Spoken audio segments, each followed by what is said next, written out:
So in this Google Finance tutorial video, I'll be showing you guys how to view the operating expenses of a stock here on Google Finance, or I guess the operating expenses of a company here on Google Finance. So once you open up Google Finance, what I want you to do is select a stock or a company of your choice. So for this demonstration, I will just use Adobe right here, ticker symbol ADBE.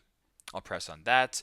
So once you have a stock selected, in order to view the operating expenses, just scroll down to the bottom to where it says income statement right here. So you can go ahead and just make the drop down right here. But where it says income statement, balance sheet, and cash flow, make sure that income statement is selected. Press the drop down. And if you want to go down to where it says operating expenses right here, this represents, let us read what it says, the total incurred expenses throughout the normal operations.